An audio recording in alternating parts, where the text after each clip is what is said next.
are you all doing? I hope everybody's doing okay. Welcome to our Sunday Live, where we will be worshiping and sharing the Word of God with you. So please stay tuned. We will first start with worship, so please keep watching and worship with us. You call me out upon the waters, the great unknown, where feet may fail. And there I find you in the mystery, and oceans deep, my faith will stand.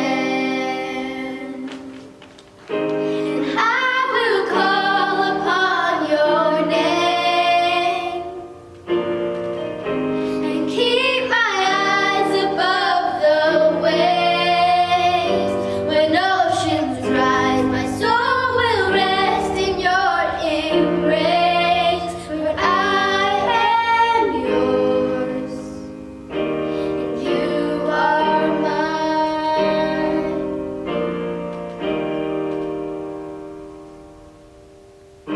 Your grace abounds in deepest waters. Your servant hand will be my guide. Your feet may fail and fear surrounds me. You've never failed, and you won't start now. So I will call upon your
Praise the Lord. That worship was just amazing. Thank you to our worship leaders. And now we will be moving on to the Word of God. So please get your Bibles and get your notebooks and learn with us. We will have 3 people sharing the Word with you. So please hear to everything that they have to say and pay attention. Hello everybody, my name is Evan and today I will be preaching to you about the Word of God. Before, let us start in prayer. Dear God, I know these times have been tough. People have started wreaking havoc because of something that shouldn't have been taken this far. Please help them learn that it's not right to do this. Please help them so that they can learn about you and do right things. Please help us so that we can spread the word. And please help there be justice and equality, not only here but across the world. And please help us also that we can have a blessed day. In the name of Jesus, amen.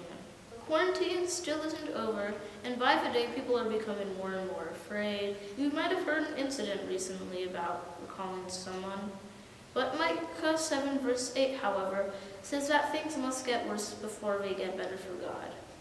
Do not gloat over me, my enemies, for though I fall, I will rise again. Though I sit in darkness, the Lord himself will be my light. One thing that can keep you safe until then is wisdom. Proverbs 2 verse 12 says that wisdom will save you from the ways of the wicked. Wisdom will save you from evil people, from those whose speech is corrupt. How do we get wisdom though? The answer is Psalm 111 verse 10. The fear of the Lord is the beginning of wisdom. Not physical fear, but a respect for God. Jesus grew in wisdom and stature and in favor with God and others. We can too if we have wisdom, but that isn't all. We should also practice our faith in God through the fruits of the Holy Spirit, prayer, studying the Bible, worship, and spreading the gospel. Now is the time to teach people because we don't want anyone that is innocent to end up in a bad place when they die. You can have all the riches of this world, but if you do not have God, you will never be satisfied. You can have some satisfaction, but it isn't as wonderful as the trust in God. Only then you will be happy for as long as your days. People now have ears more open than ever. Let's give them the word of God and not word. There is a rule. If you see someone and do not tell them about the word of God, and they end up in a bad place when they die, then it is your fault. The COVID-19 has taken away poor souls that should have needed the word of God. Once you tell them, it is not your concern if they are a wise or foolish builder, because God wants us to make our own choices. God bless you all and have a great day. Hi, hello, my name is Nati and I'm going to talk about love. Before I start, I'm going to pray a short prayer. Dear Heavenly Father, thank you for this day, thank you for watching over us. I pray in Jesus God that to protect our day and to watch over us, and I pray in Jesus God to watch the people who are doing bad and to love them. I pray in Jesus' name, amen. Love is greater than faith and hope. It explains in 1 Corinthians 13:13 says, there are 3 things that will endure in life. They are faith, hope, and love. And the greatest of these is love. God loved us so much that he gave his only begotten Son, that whoever believes in him shall not perish but have eternal life. There's a verse in John 3:16 says, for God so loved the world that he gave his Son, that whoever believes in him shall not perish but have eternal life.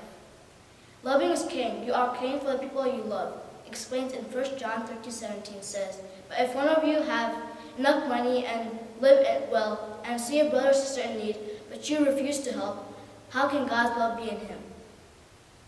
We should not act and say, I love God, when you hate or kill Christians.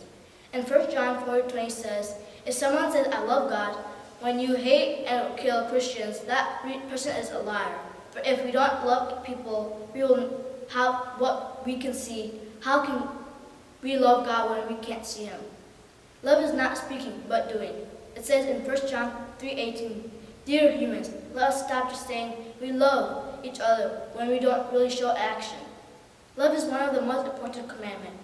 It says in Mark 12:29-30 says, Jesus replied, hear, O Israel, the Lord your God is the one and the only Lord, and you must love your God with all your heart, all your soul, and all your mind and strength. Christians must love each other, explained in John 3:35 says, "Your love for one another will prove to the world that you are my disciples." There are two examples that show love. One's about Joseph and the one's about Corrie ten Boom. Joseph's brother hated Joseph. They were jealous of him and sold him to Egypt. And they pretended as if he was dead and put blood marks on his coat. And the other example is about Corrie ten Boom. It is another example of love. She was a person who helped Jews take captive in her home. She hid them so they will not get killed by natives, but she ended up in a concentration camp with her sister and father. She really hated the guard because she hurted the people in the camp. Her sister reminded her about the verse Matthew 5:43-44 says, "You have heard, the law of Moses says, love your neighbor, but hate your enemies. But I say, love your enemies and pray for those who persecute you." She started to understand. She sacrificed her life in the camp, but her sister and father died in the camp. But she got out of the camp and died in the old age. To wrap up, what we have learned is that to love one another and never hate someone in your heart, so you can have eternal life. And Leviticus 9:7 says, "Do not nurse hatred in your heart for any of your relatives." Thank you. Hello everyone, my name is Alnatan, and today I'll be talking about how to overcome jealousy. Right now I will be citing Proverbs 6:34. "For jealousy is a husband's fury, therefore he will not spare in the day of vengeance." This verse explains that humans can be jealous sometimes, but it's a sin in front of God.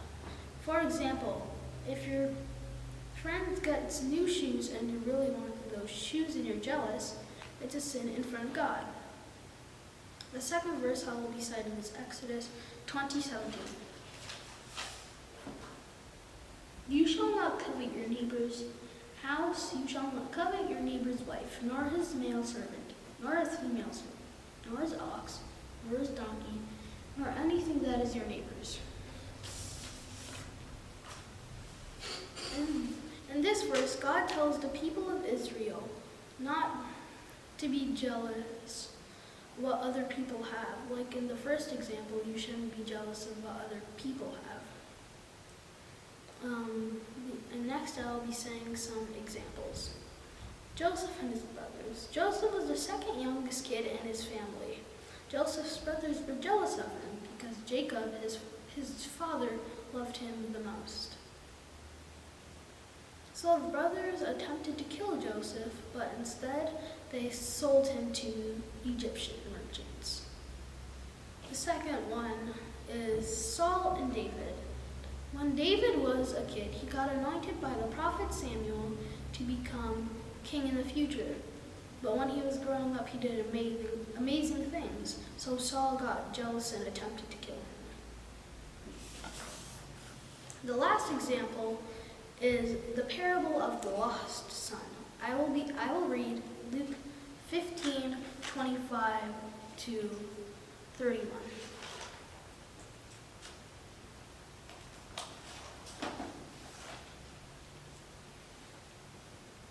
"Nor his older son. Now his older son was in the field, and as he came and drew near to the house, he heard music and dancing.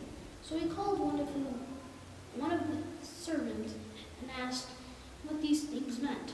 And he said, 'Your brother has come, and because he has received him safe and sound, your father has killed the fatted calf.' But he was angry and would not go in. Therefore his father came out and pleaded with him. So he answered and said to his father, 'Lo, these many years I have been serving you. I never transgressed your commandment at any time, and yet you never gave me a young goat that I might make merry with my friends. But as soon as this son of yours came, who has devoured your livelihood with Harlot, you killed the fatted calf for him. And he said to her, Son, you are always with me, and all that I have is yours. It was right that we should make merry and be glad, for your brother was dead, and is alive again, and he was lost, and now is found. It tells us that you should not be jealous of your family, and you should be grateful for what you have. Jealousy is something wrong, like lying, which can lead into another sin, stealing. So remember, never try to be jealous because it is wrong. Everyone can get jealous, but how do we overcome it? There are 3 points that can help us overcome this horrible problem. Number 1, stop comparing yourself to other people and start focusing on all the good things that God has made in your life. Number 2, read the Word of God. And number 3, pray. Pray and always ask God to help you. Thank you. I will be ending in prayer. Dear Lord, thank you for all that you have done for us, Lord.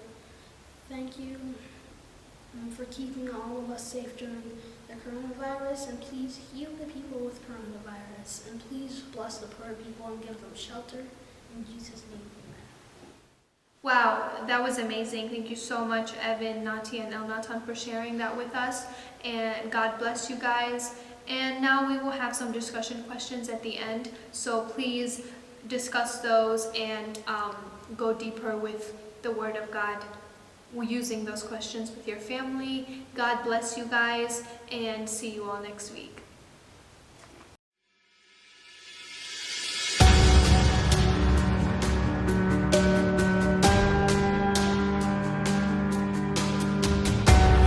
In this time of desperation, when all we know is doubt and fear, there is only one foundation. We believe, we believe, we believe in God the Father. We believe in Jesus Christ. We believe in the Holy Spirit, and He's given us new life. We believe in the crucifixion. We believe that He conquered death. We believe in the resurrection, and He's coming back again. We believe. So let our faith be more